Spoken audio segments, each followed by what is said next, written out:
दिया गया। इसके बाद वो राज्यपाल से मिलने के लिए पहुंचे हैं। राजभवन इस वक्त पहुंच चुका है बीजेपी का वो डेलीगेशन, 6 सदस्यीय डेलीगेशन, जिसने पूरी कोशिश की उन पीड़ितों से मुलाकात करने की, संदेश खाली जाने की, लेकिन उन्हें रोका गया। देखिए तस्वीरें इस वक्त आप देख रहे हैं, इन गाड़ियों में बीजेपी की वही महिला सांसद है जो इस डेलीगेशन का हिस्सा है, और इन्होंने बताया कि इनको कैसे रोका गया। इस वक्त राज्यपाल से मिलने के लिए पहुंच चुका है बीजेपी का डेलीगेशन, और राज्यपाल से मुलाकात कर जानकारी दी जाएगी कि किस तरीके से पुलिस ने उन्हें संदेश खाली जाने से रोका है। संदेश खाली की ऐसी घटना जिसने पूरे देश को झकझोर के रख दिया। हालांकि इसके बाद ममता बनर्जी बार बार ये कहती कि दोषियों पर कार्रवाई होगी, लेकिन बीजेपी की ओर से बाकायदे इसके लिए डेलीगेशन बनाया गया है, जो डेलीगेशन जाके महिलाओं से मुलाकात करेगा, अपनी रिपोर्ट सौंपेगा। रोका गया, धक्का मुक्की की गई, 2 हमारी महिला मंत्री, 6 की टीम जिसमें 5 महिला सांसद, और वहां रोका गया, जिससे हम लोग जो संदेश खाली में तालिबानी शासन चल रहा है, वहां पर अत्याचार हो रहा है, बलात्कार हो रहा है, हिंदुओं को टारगेट हो रहा है, हम ना देख पाए। गवर्नर हाउस में किस लिए आए सर? गवर्नर हाउस में जाकर बताएंगे क्या हालात है वहाँ, कि हम लोगों को नहीं जाने दिया गया, और यहाँ जाकर गवर्नर को आकर हम किसके पास जाएं? ममता बनर्जी का तानाशाही तालिबानी राज जो चल रहा है, उसको हम राज्यपाल जी को बताएंगे।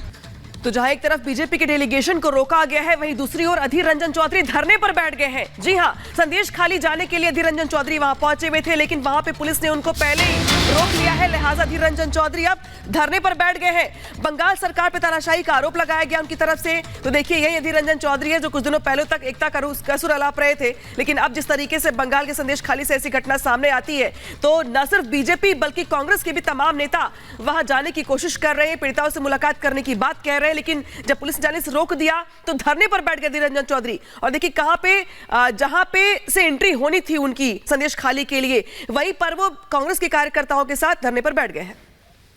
तो ये तस्वीरें आप देख रहे हैं अधीर रंजन चौधरी की, जो बताने की कोशिश कर रहे हैं, कांग्रेस अधीर रंजन चौधरी के जरिए बताने की कोशिश कर रही है कि किस तरह से संदेश खाली में जो महिलाएं हैं उनके साथ वो खड़ी है। तो पश्चिम बंगाल के संदेश खाली जा रहे बीजेपी के 6 सदस्यीय प्रतिनिधि मंडल को पुलिस प्रशासन ने बीच में ही रोक दिया। धारा 144 का हवाला देकर आगे बढ़ने नहीं दिया गया इस डेलीगेशन को, जिसके बाद प्रतिनिधिमंडल वापस कोलकाता लौट गया। लेकिन इन सब के बीच हुआ क्या, इस रिपोर्ट में समझिए।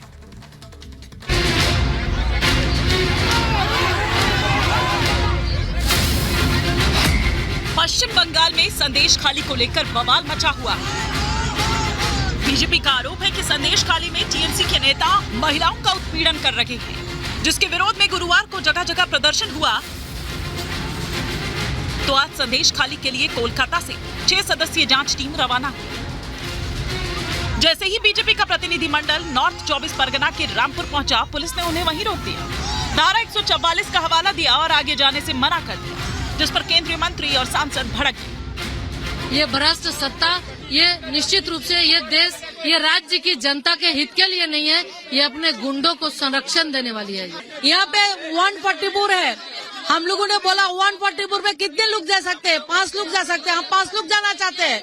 महिला का दर्द हम सुनना चाहते हैं, उसके साथ खड़ा होना चाहते हैं। और वेस्ट बंगाल जो हमारा संदेश खाली में अभी बैठे हैं, ऋषि बंकिम चंद्र का भूमि है, शर्मसार करने के लिए वही काफी है। इतना बड़ा डेलीगेशन जो है, जिसके अंदर हमारी 2 माननीय मंत्री हैं और 4 सांसद हैं, हम केवल और केवल उन महिलाओं से जाकर ये पता करना चाहते हैं कि उनके साथ क्या हुआ है, क्या अन्याय हुआ है, क्या अत्याचार हुआ है। तो मुझे बिल्कुल समझ में नहीं आ रहा है कि हमें क्यों रोका जा रहा है, हमें क्यों मना किया जा रहा है वहाँ पर जाने देने के लिए। डेलीगेशन ने बार बार आगे बढ़ने की कोशिश की तो तीखी बहस हुई, जिसके बाद डेलीगेशन वहीं बीच सड़क पर धरने पर बैठ गया और इसे बंगाल सरकार की गुंडागर्दी करार दिया गया। शाहजहां के गुंडों के द्वारा जब बहनों को प्रताड़ित किया जा रहा था, वो जब गुहार लगा रही थी न्याय की, उस समय अगर सजग हुए होते तो आज ये समय, ये दिन न देखना पड़ता। आज जो मुस्तैदी हमें रोकने के लिए ये कर रही है, यही मुस्तैदी उस दिन होता तो ये नौबत नहीं आती, ये दिन देखना न पड़ता। आज बेटियों के साथ, बहनों के साथ जो हुआ है, जो घटनाएं हुई है, जितनी प्रताड़ना झेलनी उन्हें पड़ी, आज ये देखना नहीं पड़ता। मुझे ये लगता है कि जिस तरह से जो गुंडागर्दी यहाँ पर शाहजहां जो है और उसके लोग कर रहे हैं, हमारी जो बेटियां हैं, बहनें हैं, उनके ऊपर जो अत्याचार कर रहे हैं, कहीं वो खुल ना जाए, इस बात के डर से जो है ममता ने यहाँ पर या पुलिस लगा के रखी है ताकि हम लोग वहाँ पर ना जा सके। बीजेपी ने बंगाल सरकार पर निशाना साधा, सवाल दागा और पूछा कि अगर संदेश खाली में महिलाएं सुरक्षित हैं तो पुलिस उनको वहां क्यों नहीं जाने दे रही? आखिर क्यों शेख शाहजहां को राज्य सरकार संरक्षण दे रही है? वो हम केवल और केवल कह रहे थे कि हमारे 2 केंद्रीय मंत्री अंदर चले जाएं, वहां पर जाकर हमारी जो महिलाएं हैं, बेटियां हैं, उनके साथ जो अन्याय हो रहा है, क्योंकि आपने देखा कि वीडियो के माध्यम से भी उन्होंने ये बताने की कोशिश की उन महिलाओं ने कि उनके साथ कितना अन्याय हो रहा है, लेकिन इन्होंने वो भी अलाउ नहीं किया। इससे स्पष्ट है कि यहाँ पर ममता का राज जो है वो गुंडा राज है। बहनों को न्याय के लिए, उनकी बातों को सुनने के लिए हमारी कमेटी को यहाँ भेजा था। इनका रोकना इस बात को बताता है, चरितार्थ करता है कि यहाँ पर अत्याचार बहुत वृहद स्तर पर हुआ है। आज इनके रोकने ने ये साबित कर दिया है। एक्टर और बीजेपी नेता मिथुन चक्रवर्ती ने बंगाल सरकार पर हमला किया और संदेश खाली की घटना को घिनौना बताते हुए महिला डेलीगेशन को रोका जाना दुर्भाग्यपूर्ण बताया। যদি মহিলাদের সাথে এইভাবে ব্যবহার হয়, মহিলাদের সাথে এইভাবে তাদের ইউজ করা হয়, आई थिंक इस থেকে घिनौनी কাজ কিছু হতে পারে। इससे ज़्यादा घिनौने काम कुछ नहीं हो सकता। I think you all have the responsibility to see that इसके बाद उनके ऊपर कोई अत्याचार ना हो। अब ऐसे में बीजेपी का सवाल है कि जब राज्य की मुखिया खुद एक महिला है तो महिलाओं पर हो रहे अत्याचार के बाद भी आरोपी के खिलाफ कार्रवाई क्यों नहीं कर रही? क्यों शेख शाहजहां को संरक्षण दिया जा रहा है? क्या ये वोट बैंक की राजनीति है या फिर कुछ और? Bureau report, Republic Bharat.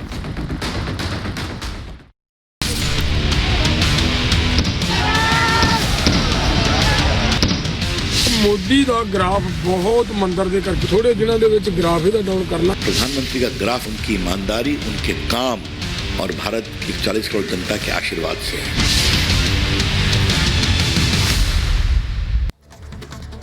और अब बात आंदोलन के नाम पर उपद्रव की। जी हां, शंभू बॉर्डर पर आज फिर से एक बार हंगामा बरपा है, जहां पे प्रदर्शनकारियों ने जमकर बवाल किया है। इसको काबू करने के लिए पुलिस को काफी मशक्कत करनी पड़ी है।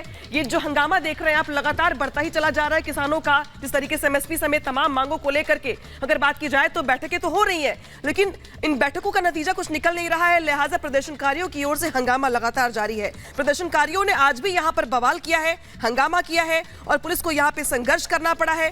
पुलिस ने यहाँ पे शांति व्यवस्था के लिए आंसू गैस के गोले भी छोड़े हैं, जिसके चलते यहाँ पे भीड़ को तीतर बीतर करने का प्रयास किया गया है। तो तस्वीरें टीवी स्क्रीन पर है आपके शंभू बॉर्डर से, जहां पर आज एक बार फिर से उपद्रव किया गया है, हंगामा किया गया है, जिसको काबू करने के लिए पुलिस को यहाँ मशक्कत करनी पड़ी है, आंसू गैस के गोले फेंकने पड़े हैं।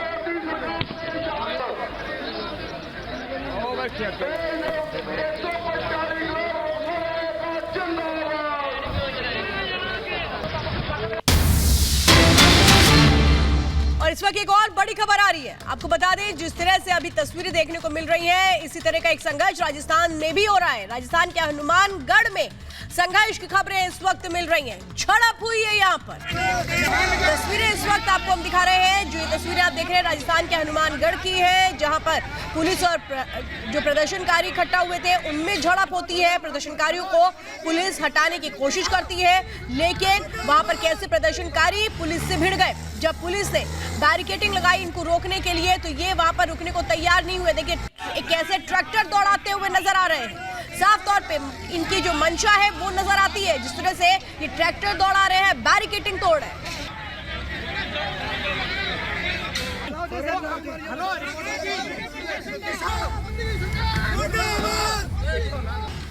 तो शहर शहर हंगामा है। जी हां, पंजाब में प्रदर्शनकारी आज भी जमकर बवाल कर रहे हैं, हंगामा कर रहे हैं। इस बीच बहुत सारे प्रदर्शनकारी ऐसे हैं जो अलग अलग हिस्सों में जाकर टोल प्लाजा पे कब्जा कर रहे हैं, उसे फ्री कर रहे हैं। रिपोर्ट देखिए।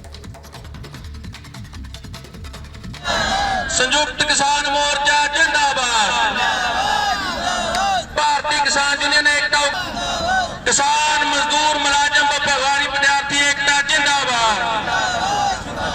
किसान हक्कां लई जो लड़दे लोग,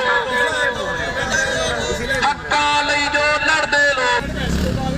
सो अज दा जिहड़ा अपना ਵੱਡੇ ਪੱਧਰ ਤੇ ਕਾਲ ਦਿੱਤੀ ਗਈ ਹੈ, ਇਹ ਭਾਰਤ ਬੰਦ ਕੀਤਾ ਕਿਉਂਕਿ